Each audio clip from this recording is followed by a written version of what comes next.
I'm Lucie Fink. I'm a video producer at Refinery29, but every so often I like to try other people's jobs.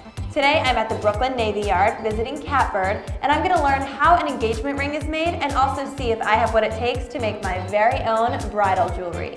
This is Lucie For Hire. I've been engaged for just about a year now, and with my wedding coming up in September, I've become increasingly interested in bridal jewelry. Catbird is the maker of those dainty little gold rings that I always wear, and also of my favorite baby pearl hoop earrings. And in a world filled with factories, assembly lines, and 3D printers, it's amazing to see artists that still make their craft by hand. At Catbird's jewelry studio in Brooklyn, New York, you'll see a buzzing floor flooded with natural light and filled mostly with young women, all hammering, welding, and polishing their way to beautiful handcrafted pieces.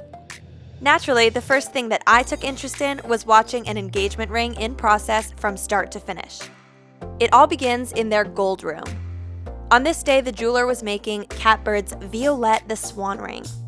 The stones, which are recycled, brilliant cut white diamonds, are pulled from inventory, and then the gold wire for the shank, which is 100% recycled, is formed on the mandrel and measured to be the perfect ring size.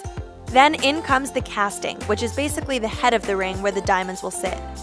The jeweler then measures the width of the casting so that she knows how much space to leave in the shank, and then marks the shank and snips it accordingly. The two pieces are then ready to be welded in the laser welder. The jeweler carefully welds the two pieces together, and then the ring is prepared for stone setting. A handheld rotary tool called a flex shaft is used to cut the seat for the stones to sit flat in the setting. The prongs are first pulled over the stone with pliers and then tapped over the stone with the hammer handpiece to keep the stone secure. Throughout this process, I learned that if a stone isn't set straight, it won't reflect the light to the best of its ability and it wouldn't do the stone justice. So Catbird's jewelers work intently to make sure every aspect of the piece is perfect. After the prongs are shaped and the stones are all set, the ring is polished, finished, cleaned up, and sent through for quality assurance testing. And after that, some lucky human gets to walk around for the rest of their life with this beautiful handcrafted ring. Okay, that's my hand. I was just trying it on. Watching this entire process got me so inspired that I knew that I wanted to try making a piece of my own. Of course, I already have an engagement ring and also a wedding band picked out for my left hand, but I thought it would be incredibly special to make a ring that I'd wear on my right hand on my wedding day. So I partnered up with Sasha, a jeweler at Catbird, who worked alongside me and taught me to make their Snow Queen ring.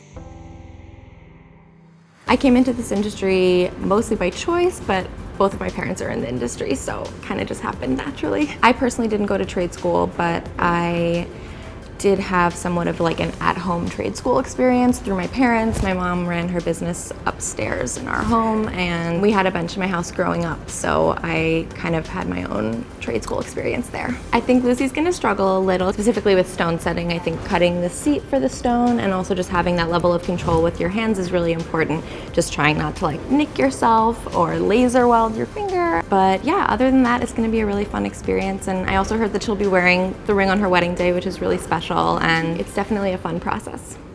Your first challenge is prepping in the gold room. Before starting any piece of jewelry, you have to go into their gold room for your raw materials. Catbird uses recycled gold, and all of the brilliant cut diamonds in the Catbird collection are recycled, meaning they're reclaimed from vintage and dead stock jewelry, so there's no mining involved or any environmental impact. The Snow Queen ring has a nice mix of recycled, brilliant cut white diamonds and ethically sourced rose cut white diamonds. The shank of the Snow Queen ring was pre-cut in inventory, so we gathered the shank and casting we needed, and then sorted through the diamonds to pull the right sizes for this ring. We have all these diamonds here. What do I do with these? So there's the 1.7 millimeter brilliant, and we need 2 of those. 2 of those. And then we need 4 2 millimeter rose cuts. You have to be really good with your hands to work here. For the center stone, we need 1 3 millimeter rose cut. Once I dropped my diamonds into a baggie and had my shank and casting ready, it was off to my second challenge. Diamonds in my bag. All right, to the bench. To the bench. Your second challenge is the initial assembly.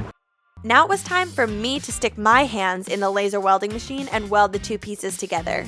Nice! This part was difficult. So I should walk out of here with fingers. With both hands. Yeah. We first added some black marker to the area of both pieces that we wanted fused together, since adding darker color better attracts the laser. Then you have to look through the microscope, which makes this tiny ring look huge. Line up the region that you want to target on the little X, and then step on a foot pedal to fire the laser. Sasha demonstrated how to do it first, and she even showed me how hot the ring gets in there. Oh my gosh. It burns. Then she let me have a try. This is not as easy as it looks. The toughest part for me was keeping my hands perfectly still and not moving my upper body at all while I stepped on the foot pedal. For some reason, I only see my own eyes. I definitely missed a few times and accidentally fired the laser straight through to the floor of the machine. Oh, I think I hit the wrong spot. I am lasering this ring. Woo! Haha, my ring looks beautiful in this stage. Right, now it's done. My third challenge was stone setting. Unlike the engagement ring, which had one large diamond and then two smaller diamonds, the Snow Queen ring has 7 small diamonds, so setting these stones is very precarious. I began by opening up the prongs with pliers ever so slightly to make room for the diamonds, and then used the flex shaft and setting burr to cut seats for the stones. You then use a sticky piece of wax to pick up the diamonds and place them into the seat. It's important to place them with the right side up and also not to drop them, which I accidentally did. They're tiny, so you have to have a really good eye when it comes to finding them. And thankfully, Sasha does, so she found the stone that I dropped. Once a diamond was straight and in place, she taught me how to tighten the prongs, use the hammer handpiece to gently bend the prongs over the stone, and then shape the prongs using the flex shaft with rubber abrasive wheels in order to give the prongs their signature catbird claw look. After setting the stones, it was time for my final challenge, polishing and finishing. We continued to shape and smooth the prongs with several different types of abrasive rubber wheels, one abrasive called a knife edge to sharpen and shape the prongs, and one light abrasive to take down the height of the prongs and to smooth them out before we gave the entire ring a high polish on the giant polishing wheel. Once it was polished, we dropped it into an ultrasonic bath. This bath emits high-frequency sound waves. So when you place the jewelry into this cleaning solution, the bubbles created by the disturbance in the water remove the dirt and contamination on the pieces. I even put my own engagement ring into this ultrasonic bath just to give it some extra polish. It's a different ring. And finally, we steamed the ring until it was shiny and perfect. And after only a couple of hours, I had a beautiful, finished Snow Queen ring ready to go for my wedding day. There's something so special about handcrafted jewelry and watching all of the love that goes into each and every piece. And I can't believe that I got to make a piece of jewelry that I'm gonna wear on my wedding day. Seeing this studio in action is incredible. So many talented women at work in such a fun environment. Thanks for tuning in, and let us know what jobs you want to see me try next time on Lucie For Hire.